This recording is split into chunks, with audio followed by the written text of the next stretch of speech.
Everybody, just wanted to take a second to tell you about the Mana Trader series. Mana Trader sponsors our channel. It lets me rent decks so I can play everything I need on MTGO to show you guys decks going on in the format, what's happening in Magic at the moment, and lets me help keep playing there, keep making the content you guys want to see. So if you want to play in the series, it's a once per month Eternal format series on Magic Online. You can sign up for Mana Traders using code A22EN. It's code A22EN. You'll get 15% off your entry, or you'll get 15% off your subscription each month, and then you'll get free entry into the Mana Traders series where you get to play for a big payout. If you look at the payout here, huge prize pool, $4,000, $2,000, a bunch of credit towards it. Top 8, everyone's getting paid out. Even just in the Swiss, you get paid out for placing, so you don't even have to rely on one tournament where things can go good or bad. You can actually get paid out for just playing a bunch during the Swiss. And there's a lot of good players in it, so it's a good place to step up. It's a good place to play against the best in the game right now and get better at playing Magic. So, again, if you want to sign up, use code A22EN at checkout for 15% off. All right, welcome everybody to another episode of Making Magic Happen. Although this is not a gameplay episode as much as a ban and restricted discussion between myself and Connor. Connor, how you doing, man? Doing well, Zach. How are you? Good, man. Thanks for coming by to talk about it. So, the bans literally just happened. I think this is the biggest banning in the history of Magic, like the most cards ever banned at one time. And it happened about half an hour ago. It's certainly the biggest one that I've seen in a while. Yeah. Yeah, I mean, it's just so many cards in so many formats. Like, what is this, 15, 16 total cards banned? That's crazy. Yeah, and then one unbanning across every non-rotating format in Magic other than, like, Pauper. So, big day for Magic, and I'm excited to see where things go. Yep, so we decided we'd give you our first initial takes on them just so people can kind of see what we think this is going to do to the format and how we feel about them. So, let's start with Modern because, at least for me, that's my favorite format. That's the one I play the most. I know you like Modern as well, Connor. So let's get into that. First up, it says Field of the Dead is banned, but let's talk about URO. URO, Titan of Nature's Wrath, is banned. Absolutely. This was one of the most dominant cards over the course of 2020 that, honestly, we've ever seen. It was in, honestly, the best deck, and every control deck in 2020 played blue and green, and if you weren't playing URO, you were tier 2 for the most part. Yep. And, I agree with you on all of that. I still contend that URO could have been okay in the format if some other things were changed. Like, one, if you banned fetches, a lot of stuff would be fine in Modern, but they want to leave fetches in Modern, I think. So, can't really do that. But the other thing is just, there's no exile-based removal that's good against it. Like, if there was just, like, maybe like an Essence Scatter that exiled the creature instead of countering it. I know we have one, but it's conditional. Like, just an unconditional Essence Scatter that exiled the creature. Or even, like, if Swords to Plowshares is in Modern, like, I think URO would have been okay, but none of those things are true, and given the current state of Modern, it makes a ton of sense to ban this card. Yeah, absolutely agree. So next, let's hit on two of URO's big partners in crime, which were Field of the Dead and Mystic Sanctuary. These lands are straight up mistakes, right? Like, both of them are just way too good. Yeah, 100%. Mystic Sanctuary is a cool card for a format like Standard, but like you were saying, in a format where there's fetch lands, it was just a Vampiric Tutor that you were already playing Flooded Strand, Scalding Tarn, all the fetch lands in your blue control decks. And then as soon as you can put back Supreme Verdict, Cryptic Command, or honestly win conditions like Entreat the Angels on top of your deck, these blue control decks just got way too good. So really happy to see this one gone. There was almost no deck building cost. And so the blue control decks just had, I honestly think that without Mystic Sanctuary, URO wouldn't have been as problematic as it was. I think that a Mystic Sanctuary ban but leave URO alive would have made for a healthy format, but I'm still very happy to see this one gone. Yeah, I agree with you. Mystic Sanctuary, you're right, there was like no deck building cost. I mean, if people remember when I was playing my mill deck, I just put a Mystic Sanctuary in there because my mill deck already had blue fetches. Like, it just wasn't hard to enable at all. So, just got to put it in there, and that was fine. And you're right, the biggest issue with Mystic Sanctuary was Uro Titan of Nature's Wrath, because while Mystic Sanctuary is good, it is powerful, I would not argue that. It gets a lot better when you have access to a repeated draw engine, and the fact that just, like, Mystic Sanctuary is also powerful because of how it works with Cryptic Command. Like, you can get these Cryptic Command locks where you're constantly bouncing your Mystic Sanctuary, but there's a lot of spots where that hurts you on mana as well. Like, you just don't get land drops for the rest of the game once you put yourself in that spot. And the fact that Uro just, like, powers through that and just makes sure you always have land drops and you can always draw the card you put on top, like, they just paired too well together. So, I agree with you that we could have just seen one banned. Given that we saw both, I'm okay with it. I think it's both fine. I personally would have liked Sanctuary to stay. It's a little greedy on my part, but I totally understand why it was banned. This makes a ton of sense to me. They were both too good with fetches, and if you're not going to ban fetches, if you're going to leave fetches in Modern, which I think is fine, I think it's kind of like a signature of the format, the fetch shock mana base, then you got to get rid of these two. Alright, let's hit on Field of the Dead here, because this is even more broader reaching. Like, Uro and Mystic Sanctuary was in every blue deck. Field of the Dead was in just every good deck, essentially, up until the recent Tubal stuff. I mean, was there a good deck in the format not playing Field of the Dead? A lot of these decks like Prowess and, you know, if you weren't playing an aggro deck, basically, or a dedicated combo deck like Storm or Heliod, you were playing Field of the Dead because the late game that it provided went over the top of just about everything. Now, initially, it was really only in the Primeval Titan decks, but once people started putting it in their Uro decks, those decks just were able to really hang in the late game, and you could win a game just by making land drops. Yeah, it was really absurd. Like, I will say one thing about Uro decks that, you know, I saw in Standard and I've seen in other formats where I played Uro, is, yes, he draws a lot of cards and makes a lot of land drops. It's a very good card, obviously. It's getting banned. But there are deck building costs. Like, you do need to play 28, 29, 30 lands in your Uro decks because that's what the card wants you to do. That's where it encourages you to build towards. And even when you would get Uro in play in some formats, you would flood out because that just is a lot of lands. Like, there's some percentage of games where, like, you're Uroing and you're attacking, but you're still just drawing a ton of lands, you know? And yeah, absolutely. When those lands are Field of the Dead and Mystic Sanctuary, it just didn't matter. You either had the choice of not drawing a land whenever you wanted to and instead drawing whatever spell is in your graveyard, or the lands you do draw are also just 0 mana 2/2s, and in some cases, like 2 0 mana 2/2s or 3. Yeah, just ridiculous. Just absolutely ridiculous. These cards going away opens the door for a lot of late game in Modern because there wasn't any. There was nothing outside of Field of the Dead, and now that it's gone, we don't know what the de facto best late game deck is now. So that's actually a really interesting place, right? Yeah, it could be something Planeswalker based, like Jace the Mind Sculptor might be a 2 or 3 of in Modern control decks again. That hasn't happened in a while. We might also see control decks that can just be counter spells and removal and win the game with Shark Typhoons, things like that. The fact that these control decks were able to play, like you were saying, such an effective late game just by making land drops and being able to affect the board like that was just kind of absurd. Now, I will say that the downside of this banning is that it really hits the Primeval Titan decks. Amulet Titan and Green-White Reclaimer, which is very close to my heart, really leaned on Field of the Dead with how powerful Modern was, and now that it's gone, I don't know if they can hang in. That is totally fair, although I will say I don't really feel like... I love Amulet Titan. It's won me a couple of events, helped me get to the Players' Championship back when we still played Paper, whenever that was. But Primeval Titan's been good for a long time. If it's got to take a few sets off before it gets the next broken land for its deck, I think I'm fine with that. For sure.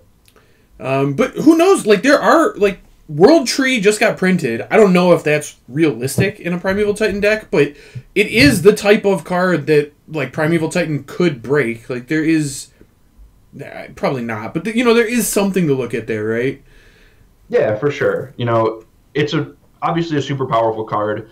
people might go back to playing red-green like Titan Shift with just the Valakut, Dryad, and Scape Shift strategy. So we'll see where things go from there, I suppose. Definitely. So Simian Spirit Guide also banned in Modern. And another note, Tubal's Trickery is also banned. Tubal's Trickery has only been legal for like 2 weeks, and honestly was nonsense. A lot of dumb things happening with that card that were probably just too good and not really adding that much to the format. It was, cool for a week or something, and then it was just like, okay, turn 2 Emrakul, what is this? Yeah.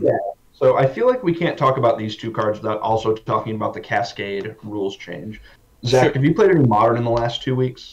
I have not. I have watched a couple things, and the turn 2 Valkies that were happening made me lose a lot of interest in the format. And honestly, people who follow the channel will see that, me and Connor have both not been making a ton of content recently, and I have to admit it's partly tied to how dumb Modern was, like how stale, how old it had gotten, and Valky did more to that as well. Like, it just compounded on the issues. But let me read the Cascade rule changes for the people.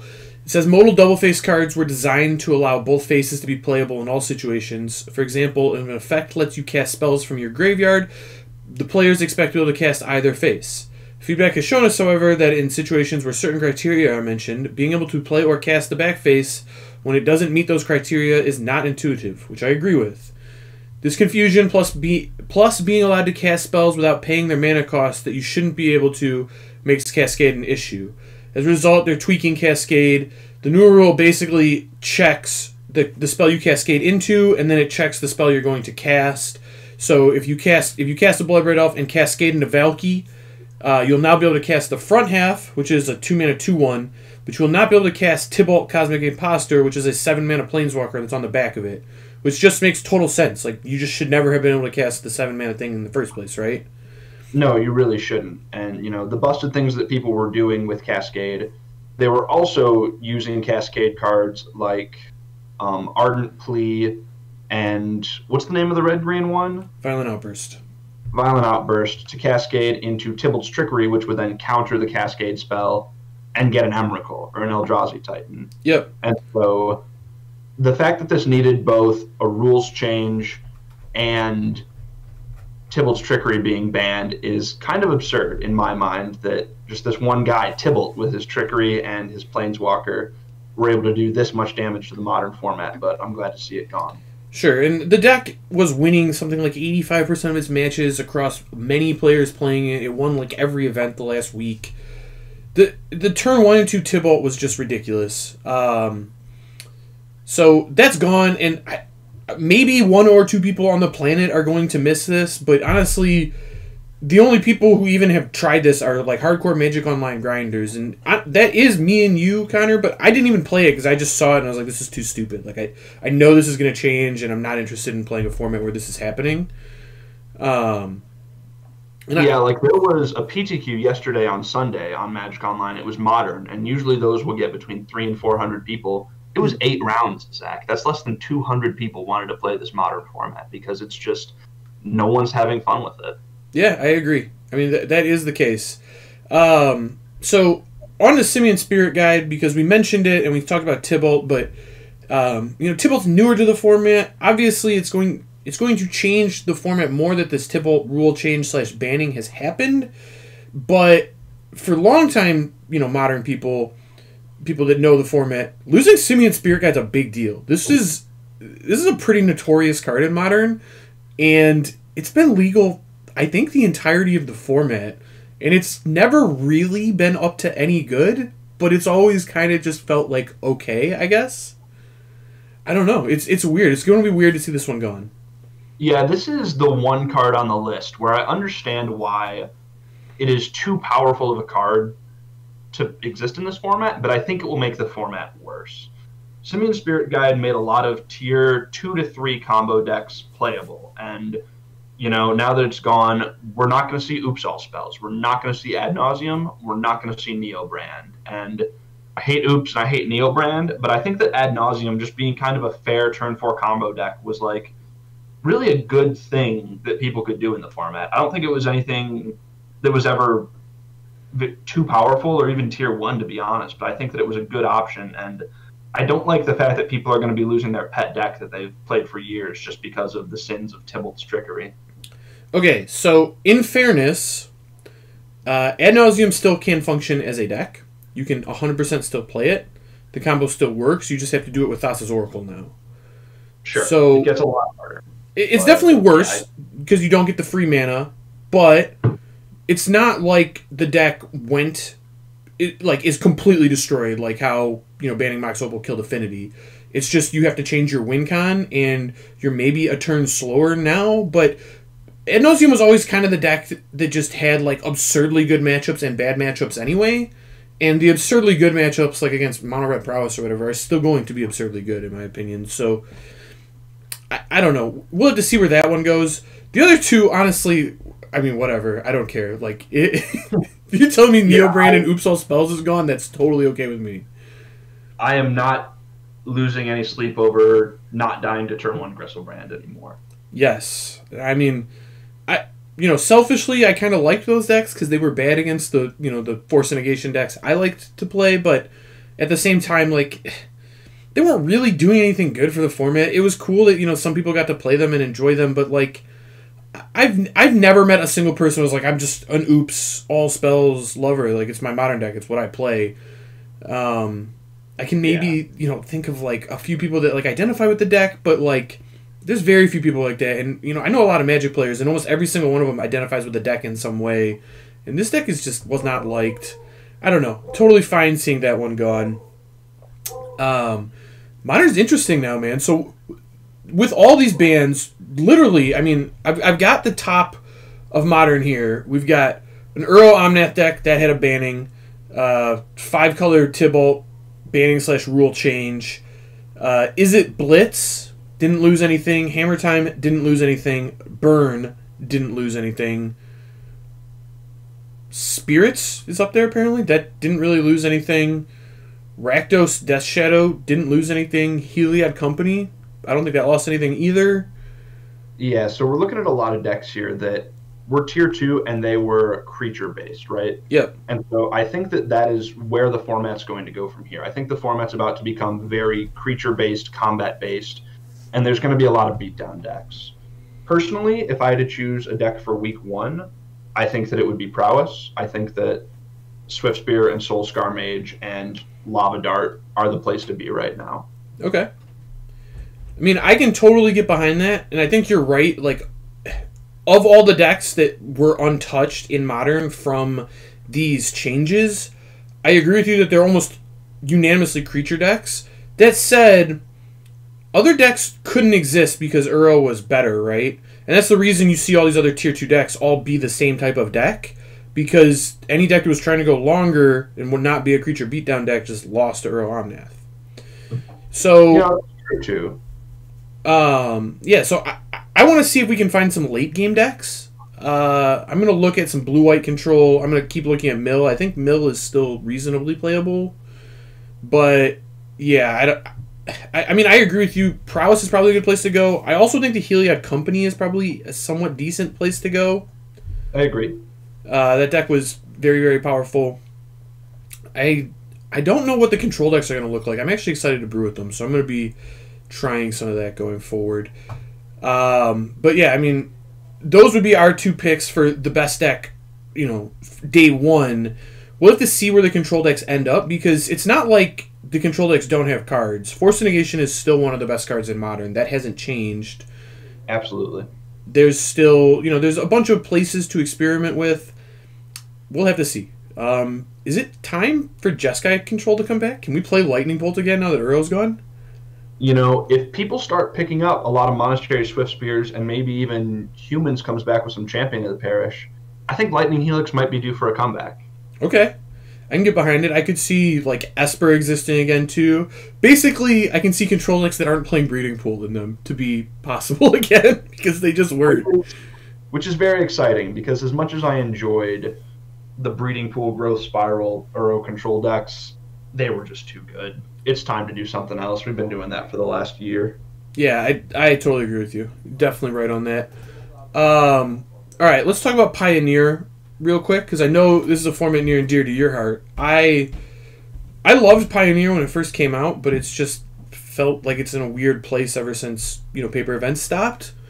But let's talk about it. So in Pioneer, Balustrade Spy and Underner City Informer are both banned, which essentially just completely destroys Oops All Spells from the format.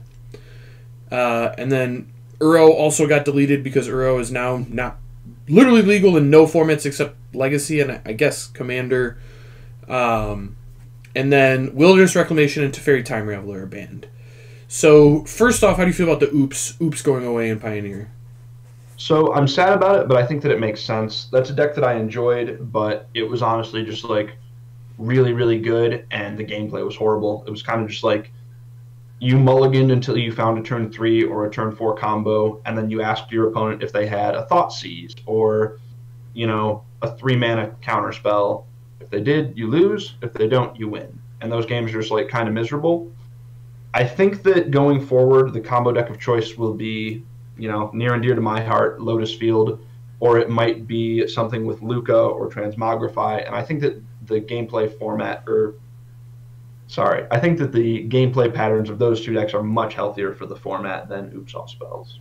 I mean, I agree. Oops All Spells it didn't even feel like playing Magic. It was very good. It beat people a lot, but like you cast one spell and it just won the game. And it was like if they interacted with it, then you lost, and if they didn't, then you won. Like it wasn't interesting to me. It's cool that it existed for a brief period of time where people got to try it and play with it, but it's not the type of gameplay that you really, people love or whatever. That keep people playing the format, right?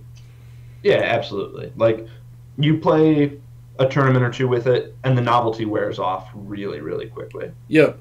And I will say, like, I've heard people compare Oops All Spells to Dredge style decks in the past, and I know you've played both of them, but to me, these aren't even close to the same deck. Oops All Spells is like, I'm casting one spell and it wins the game. Dredge is like, I'm doing kind of a broken thing, but there's a lot of counterplay. Even game one, some decks can just ignore what Dredge is doing or straight up beat it with, maybe Terminus Sweepers or something like that, but also, they can beat it by not interacting with it. There's a bunch of ways you can beat a Dredge style deck. And then on top of that, the post-board games against Dredge style decks were always very interesting. Playing through hate, how much of their graveyard can you exile, what type of hate it is, and it was just not interesting against Oops All Spells. Either your hate didn't work against them, or it just completely turned off their deck altogether, and they could do nothing. Yeah, Dredge was like you said. There's lots of ways to attack it, and then there's a lot of counterplay from the Dredge side. Mm-hmm. Now, both of them operate out of the graveyard, but Dredge is like a very resilient deck that's trying to play a long game and potentially interact with what its opponent is doing. Oops All Spells is a glass cannon. You're going to say to your opponent, I hope that you don't do anything, and try to do your thing. If it works, cool. If it doesn't work, sucks. But, you're just, I don't know. You're just, pressing one button. You're asking your opponent one question. If they answer yes, you lose. If they answer no, you win. Not the most interesting. Look at the spells, my friend. Okay. Look at the card. Or look at the cards. There you go, yeah. But it is all spells, so you could do... But, okay. URO's banned in this format. Honestly, I didn't think URO needed to be banned in Pioneer. I think a lot of what was breaking URO was the fetch lands. But URO's still probably too good. So, I don't mind it being banned. I just don't think it absolutely needed to be at this point. But I'm kind of happy to see it go. It is clearly just more powerful than everything that's left over in the format at this point. Yeah, I agree. And, if you take out Wilderness Reclamation, then all of the URO decks get a lot worse. But the card just, I'm just kind of over it. We had our fun for a year, but it's time to move on. I agree. I will say towards the end of, the Pioneer I was playing, I love the blue decks.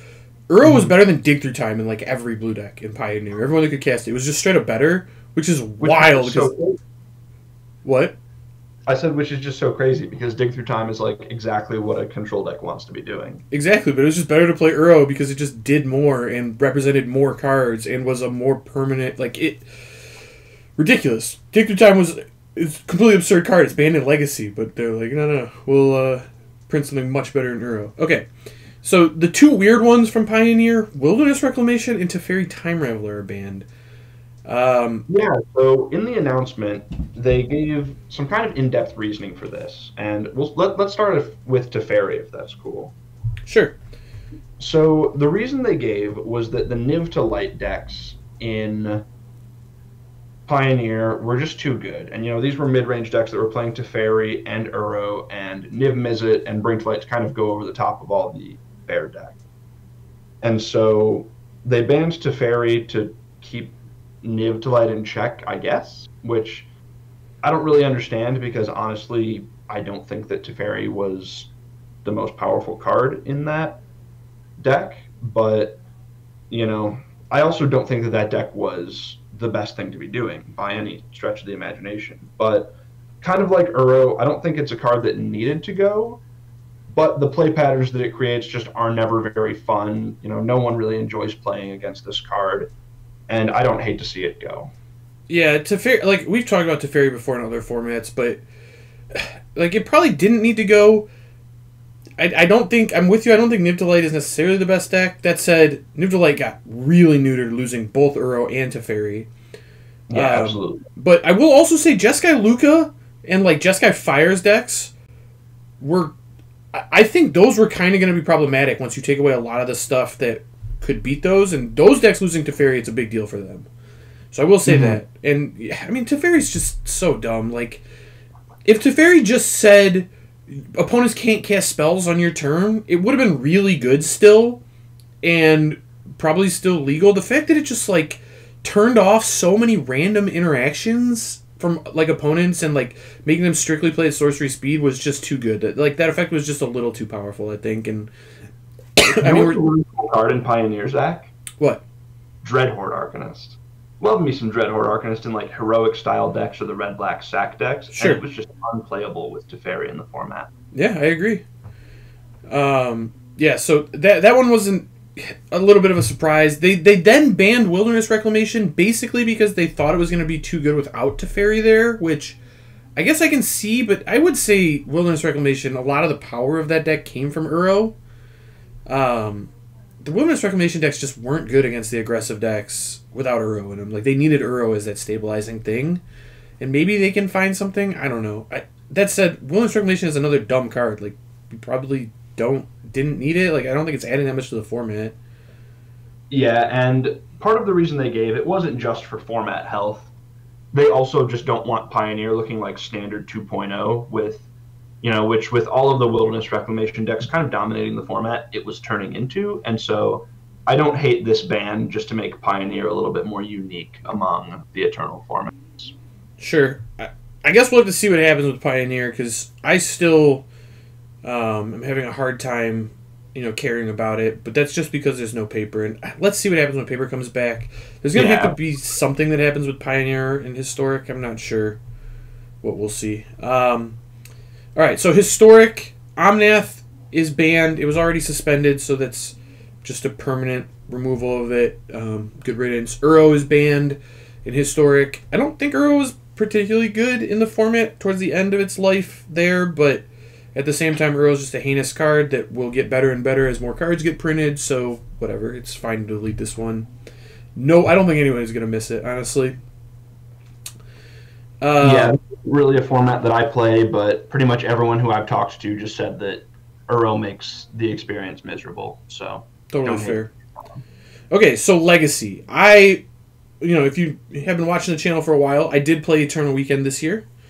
Arkham's Astrolabe, Dreadhorde Arcanist, Oko Thief of Crowns, all banned. This is a wild one. I did not think they were going to hit this much in Legacy. It's interesting that Uro stayed legal, although I will say Uro is not actually as good in Legacy as people think, and if it is a problem, there's real counterplay to it. For anyone who's ever gotten their Uro Karakist, it's not fun. It's just, you end up decking yourself before Uro does anything at any point, so that's pretty dumb. But also Swords to Plowshares exists in Legacy, so, if they go through all this work to get the first Uro in play and then it gets Swords, it's like, okay, they gained a bunch of life, but like, how far did we really get with this? Was it really worth, trading for 1 mana from the opponent? Yeah, and they've also removed a lot of the supporting pieces around Uro. Like the Snowco decks were really the biggest culprit that Uro was, being played in. Mm. And with Oko and Arkham's Astrolabe gone, the blue soup decks that were just kind of like, we're going to play good spells and, planeswalkers and get ahead on the board and trade one for one, just like aren't really going to be viable anymore. Those blue decks are going to need to find an identity other than just we're drawing a lot of cards and plowing a lot of your things. Sure. So on a Dreadhorde Arcanist, I don't think, like, if I was objectively looking at Legacy, Dreadhorde Arcanist, in my opinion, was not powerful enough to be banned in Legacy. It got banned because the cards that should have been banned have this, like protection, I guess, where they can't be banned in Brainstorm, Ponder, and Preordain. And honestly, I like how they make the format feel. Those cards, I like the identity they give to Legacy, and if the cost of keeping those cards legal is banning Dreadhorde Arcanist, then I'm fine with it. Dreadhorde Arcanist was very powerful. It was easily, it was the best card in not the best card, but one of the best cards in the best deck in the format, so fine to see it go. How do you feel about Dreadhorde, Connor?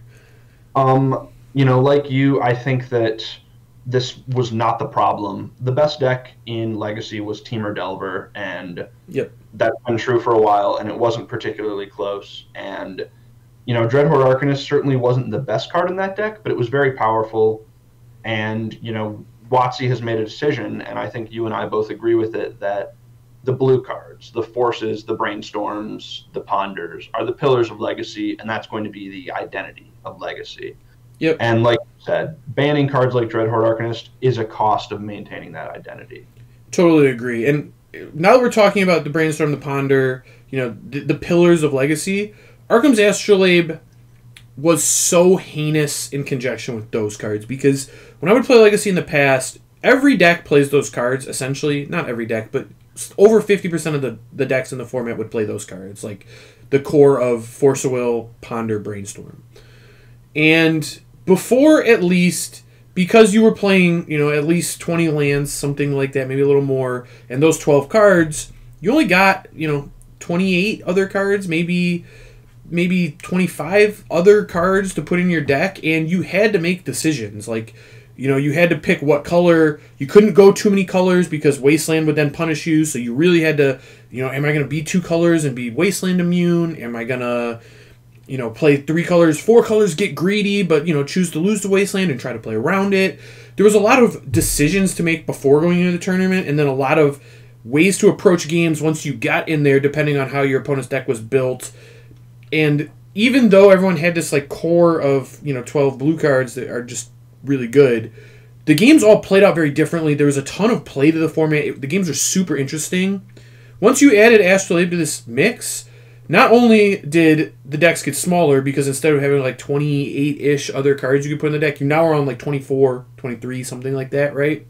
And of those 23 other cards, it was just solved very quickly what the best ones were, because you could play any of them now without being punished by Wasteland basically at all, because you had Astrolabe.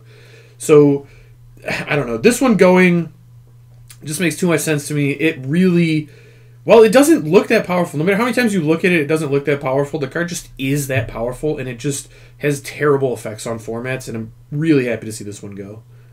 Yeah, with the context surrounding it, it kind of makes everything conglomerate into just these 4 and 5 color piles of blue cards. And like you said, you can just play all of the best cards. You don't have to make deck building decisions, and you don't have to lose to Wasteland because you just play a million basic lands. So I absolutely like that this card is gone. I think that it's pretty unhealthy for the format. As much as I'd love to play it in Modern and in Legacy too, I don't think that it was doing very many good things.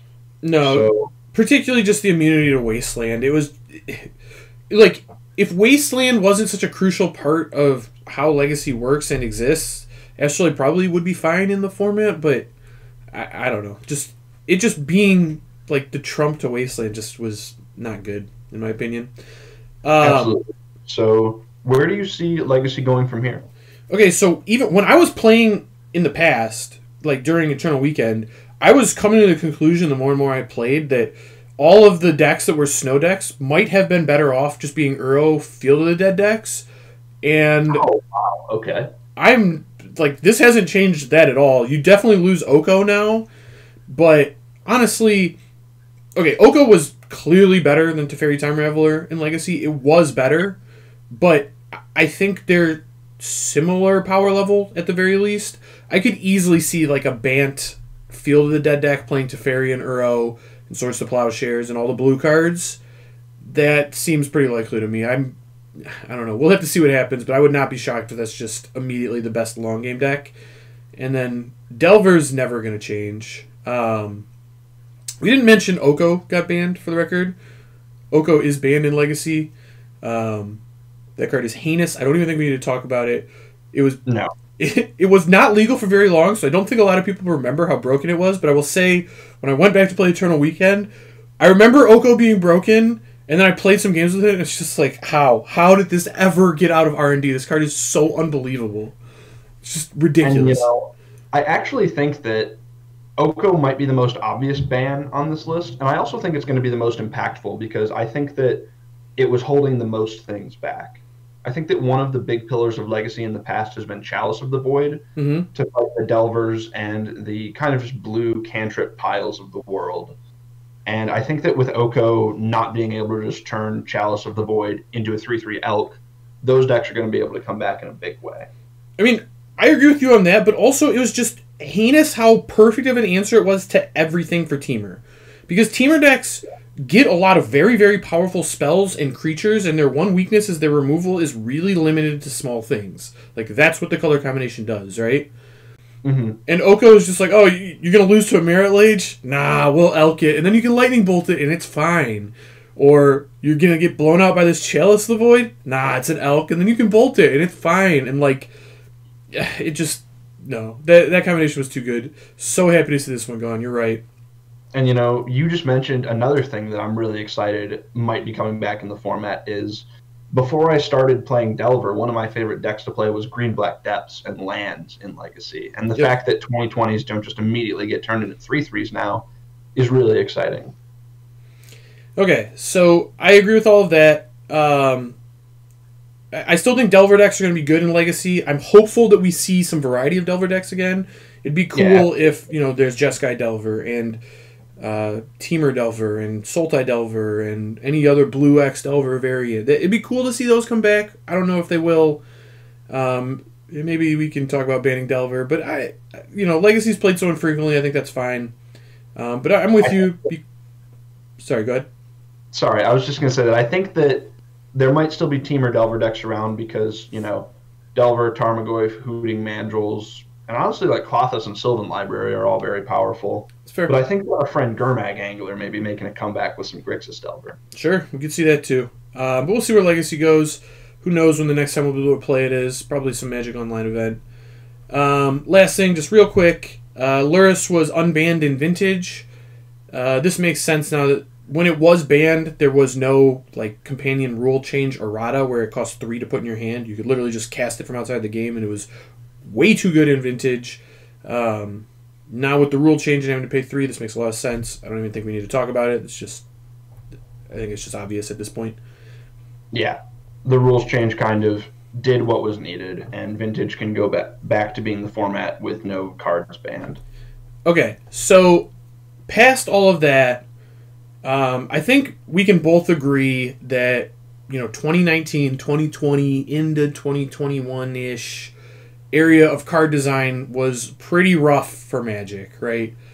I think a lot of people have hated just how powerful the chase cards of the set were and what it did to all these formats. It feels like a lot of them are banned into just banned out of existence at this point. I mean, Oko's gone, URO's basically gone, Teferi's basically gone. Is Teferi Time Raveler banned in Modern? It's not, right? It is still legal in Modern. Okay, but it's banned in every other format, basically. Modern Legacy, I guess. Veil of Summer is gone from some amount of places. Field of the Dead. Historics and the Pioneers of the world. So the formats where it's especially powerful. Yep. Field of the Dead is also gone from most everything. there's just a lot of these cards gone. How are you feeling about Magic going forward? Are you hopeful? Does this re-energize you? Are you still nervous that R&D has no idea what they're doing? I mean, how are you feeling? So my feelings on it are kind of mixed. On the one hand, I'm really excited to dive back into Pioneer and Modern, my favorite formats that I'd kind of taken a break from recently, and just kind of see what's possible now that, like you said, 2019 and 2020, the mistakes of those years aren't holding us back. That being said, I think that you can agree with me. One of the biggest things that I loved about Modern was the continuity. The fact that for a few years, players at like my LGS would show up with their foiled out Jund deck or their Affinity deck and or Splinter Twin, Birthing Pod, things like that, and those were just good year in and year out, and the format just kind of had an identity. And it feels like that's kind of gone now. Like with Mox Opal, Faithless Looting being gone, and cards from 2019 and 2020 kind of taking over the format, I don't feel like that happens. It feels like we almost get, we get a couple modern bannings every year nowadays, and it feels like almost just like we're getting rotation. So I'm hopeful that going forward, R&D will print less mistakes into our beloved Eternal formats, and hopefully the format can retain some sense of continuity from here forward. Yeah, I'm with you. I'm not going to lie. The past, I don't know, X months have just been really, really hard to keep playing Magic for me specifically because, the thing I loved most about Magic was playing in person, and with that gone, compounded with, like, how bad the card design has been, you're right, it was so draining. I'm really hopeful that this is fixed. A lot of the problem cards are gone. I feel like looking at Kaldheim, obviously, like Tybalt and Tybalt's Trickery were problem cards, but it's not really because they're problem cards. It's because of a weird interaction that they have since fixed. Not really because it was just, like, obvious how did you design this card. Like, it kind of was with URO and Oko. So hopefully that's fixed. I'm excited to start brewing. I'm excited that there's questions in Modern again to figure out. I'm going to dive into that format, so I'm excited about that. I will say I'm with you, though. I really, like...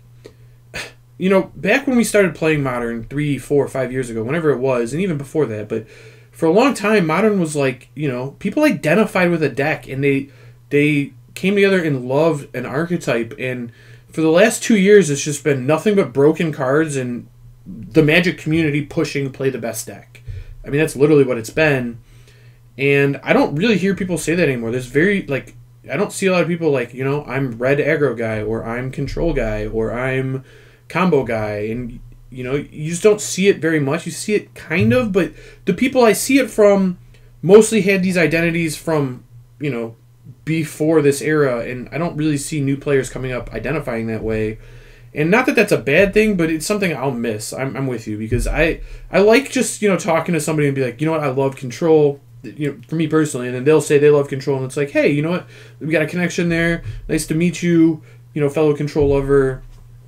And I'm sure the same has been, said for people who like aggro or whatever. And even when I was just watching coverage, it was always like, oh, that guy's playing control, I want to root for him, or that person's playing control, I want to root for them. And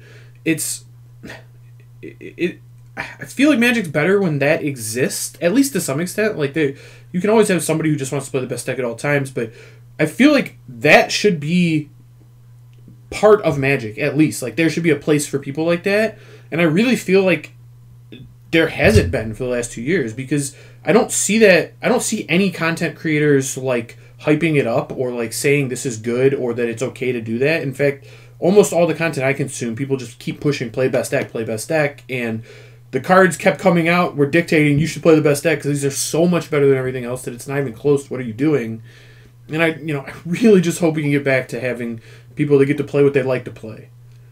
Yeah, absolutely. And just one more thing to say on that. I think that some of that is largely another symptom of COVID and having to play Magic digitally. I think that you and I interact with a lot of people who are playing the Pro Tours and grinding PTQs and trying to be competitive. Mm-hmm. And we've kind of lost the interaction with, people who just go to the LGS on Friday night with the Modern deck that they enjoy. And so I'm really hopeful that, as things get better in the world and as local play comes back, we're going to see a lot more of that, players who identify with their decks and want to keep doing the same things and building those connections with, like-minded people.